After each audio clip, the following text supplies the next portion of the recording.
आज मैं कड़कड़डोमा कोर्ट में हूं, जहां वकील लोग का धरना चल रहा है। देखने की बात यह है कि जो वकील लोग दूसरों की लड़ाई लड़ते हैं, आम आदमी की लड़ाई लड़ते हैं और दूसरों की लड़ाई लड़कर इंसाफ दिलाते हैं, आज वो अपने लिए इंसाफ मांगने के लिए उनको इतना मजबूर होना पड़ा है कि उनको रोड पे आना पड़ा है। आखिर सरकार ऐसा क्या कानून लाई है और कानून में आपको क्या गलत लग रहा है? और यदि कानून लाया गया है तो जैसे अभी आपके कुछ साथियों का भी कहना है कि भाई कानून अगर कोई लाना था तो पहले हमसे मशवरा किया जाता, क्या गलत है क्या सही है? इस कानून में सरासर हमारे अधिकारों का हनन हो रहा है और हमें दबाया जा रहा है। क्या बात सही है? कानून में आपके अधिकारों का हनन हो रहा है? जी, सभी भाइयों को सबसे पहले तो मेरा नमस्कार। भारत के सभी एडवोकेट्स को मेरा कोटि कोटि प्रणाम। मैं एडवोकेट नरेंद्र शाहदरा बार कड़कड़डोमा कोर्ट में हूँ। जॉइंट सेक्रेटरी के पद पे मैं कंटेस्ट कर रहा हूँ।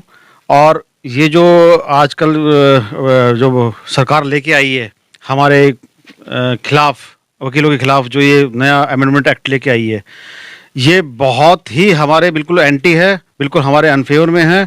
और इसके लिए हम जब तक हमारा ये अमेंडमेंट एक्ट वापस नहीं हो जाता, हम सब मिलके इसका पुरजोर विरोध करेंगे। इसके लिए चाहे हमें कंटिन्यू हड़ताल करनी पड़े। इस अमेंडमेंट बिल में क्या है वकील साहब कि आपको ये लगता है कि आपका हनन हो रहा है? देखिए, मोटा मोटा तो बेसिक बातें मुझे पता लगी है।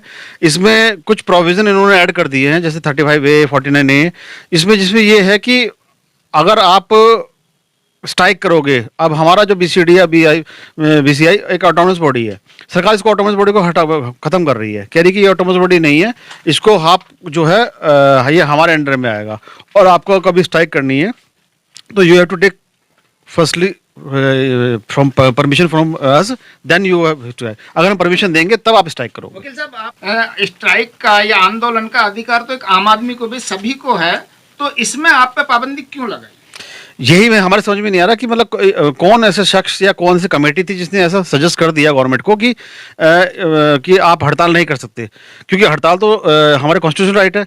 और कोई भी बंदा, आप जंतर मंतर चले जाओ वहाँ। अलावा दूसरी चीज ये है कि इसमें एक प्रोविजन जो मुझे अभी संज्ञान में आया, मैं तो उसमें ये है कि अगर कोई आपका क्लाइंट आपकी कोई कंप्लेंट करता है, सपोज करो उसने बोला कि वकील साहब ने एथिक्स के अगेंस्ट काम किया है, तो वो आपकी कंप्लेंट कर सकता है बीसीआई में। और इसमें एक प्रोविजन ऐड कर दिया है कि बीसीआई या बीसीडी 3 लाख तक का उसमें आपके ऊपर हर्जाना लगा सकती है, कंपनसेशन उस क्लाइंट को दिला सकती है आपसे।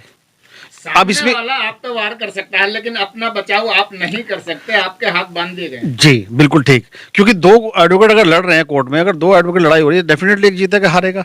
अब जो हारेगा उसका क्लाइंट ये बोलेगा जी ये तो मिल गई है दूसरे वकील से, इसलिए जो इन्होंने ऐसा किया। अब वो कंप्लेंट करेगा, वो इंक्वायरी चलेगी, एक वकील जो है अपना केस भुगतेगा या फिर अपने और जो नए केस है उसकी तरफ ध्यान देगा। तो क्लाइंट की लड़ाई लड़ता लड़ता वकील अपने केस में उलझ जाएगा और हम जो बाकी जो क्लाइंट है उनको प्रॉपर सर्टिफाई नहीं कर पाएंगे, तो हमारा, क्योंकि हमारा बढ़ गया ध्यान।